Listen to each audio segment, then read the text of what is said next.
Welcome back to Morning Live. My name is Busiwe Ngcobo for your sports desk. A final look now at your sports news for today.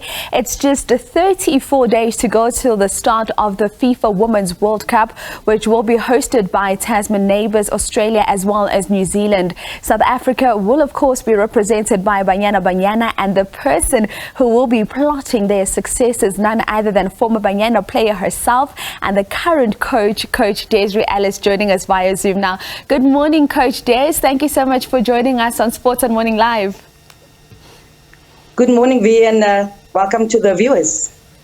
Coach Des, let's first, just as we start our discussion, talk about Youth Day. Now, we as a country are a country that has to overcome a lot of adversity, and the players that play for this Banyana squad have had to fight for everything that they've got. We look at this World Cup group that we're going to be up against. Some call it the group of death.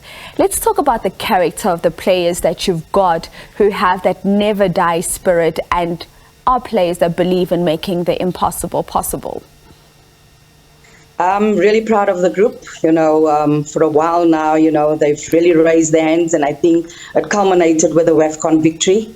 There was a lot of challenges that we faced with Tembi getting injured, with having COVID in the camp, etc. But they really, stood up and stood behind each other.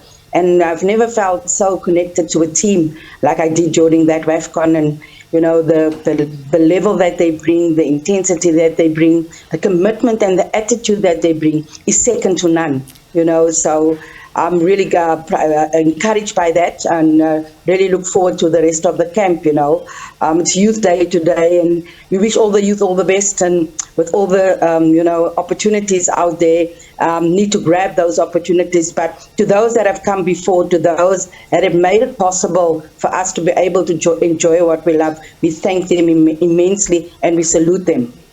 And Coach Des, you speak about the opportunities that we have today, and many people, some don't know, the first Banyana game was played 30 years ago. You were part of that team as a vice captain, but let's talk about how far we've come. I've heard you mention before that then you had to play in the men's kit because there were no kits for women, and that you would find yourself struggling with this oversized male kit.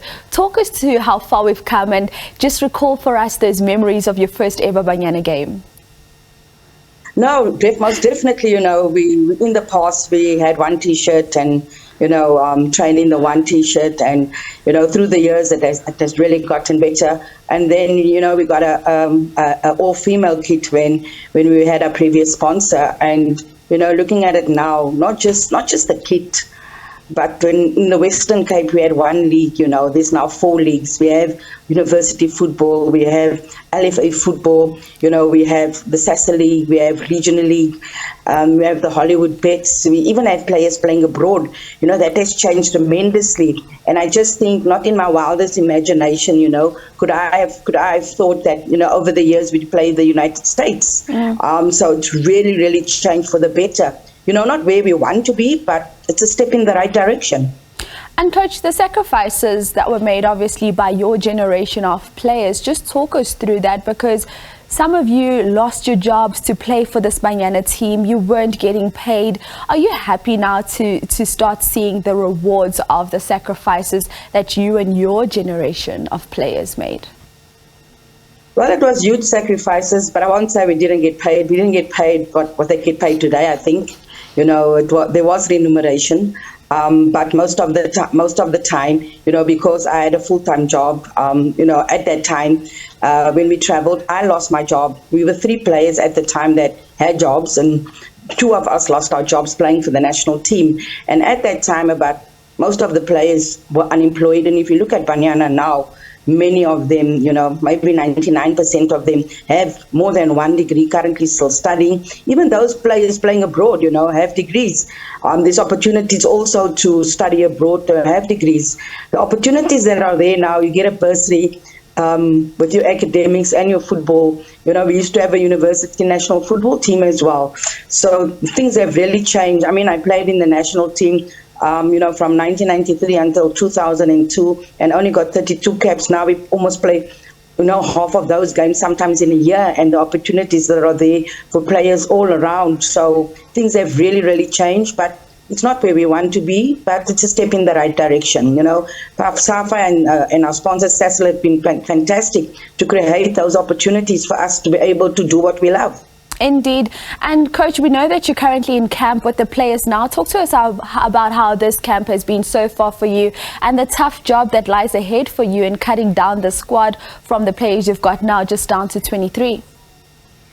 You have no idea, you know. Selecting 36 from thousands was really big, because, you know, there's so many good players out there, but unfortunately you can only select 36. And likewise, bringing the squad down to 23, you know, good players and not selecting them in that final 23 is most probably the hardest selection that I've ever had to do, you know, since I'm the head coach of the national team. But the players have come in, you know, with the enthusiasm, with the attitude, and you can see that everybody is raising their hands, and that's making it so difficult for us. The commitment that they show, the energy, the encouragement that the attitude that they show, it's really, really encouraging. It's going to make the job so difficult to select the final 23. But as a coach, you know, that is what you want, you know, to have tough selections, and we have to make sure that we get the you know, the balance right between youth and experience. We have to make sure that we get the combinations right. We have to make sure that there's enough cover, enough balance in the squad, and that's going to be extremely difficult. You know, each and every player has an ambition, you know, and the difficult part is telling a player that, you know, they're not going with the team, and it doesn't mean that they're not a good player. You know, there are so many good players, but we can only take 23. Indeed, and all we can say to you for that, Coach, is all the best of luck with trimming down that squad.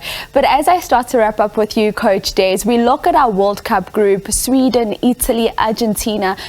Some have said it's Mount Everest, that Banyana Banyana have a Mount Everest to climb, but Mount Everest has been conquered before. What do you want to say to your players, eventually the ones that will be going into this World Cup, just in terms of making your way out of that group stage? This group of players have shown a lot of courage, you know, have shown a lot of resilience, have shown that they can play, you know, and have shown huge efforts when the chips were down. And that is the thing that we can expect from this group of players. They have been amazing, you know, and they will do more amazing stuff. And we know the huge challenge out there. But we've seen at the World Cup in Qatar, you know, when Morocco was in a group with Belgium, who were ranked number 2 in the world at the time, and they were not even given a chance of getting out of the group. And that shows that there's hope, that there's a possibility, and this group of players will never ever give up. And we know, you know, that it is possible to get out of the group stage. Indeed. Coach Des, thank you so much for your time this morning. Enjoy your holiday and good luck for the rest of the camp. Thank you. We're not on holiday, we're in camp, so we'll be working to get ready for the World Cup. Yes, we want you to keep on getting ready. Thank you so much, Coach Des. Thanks for having me.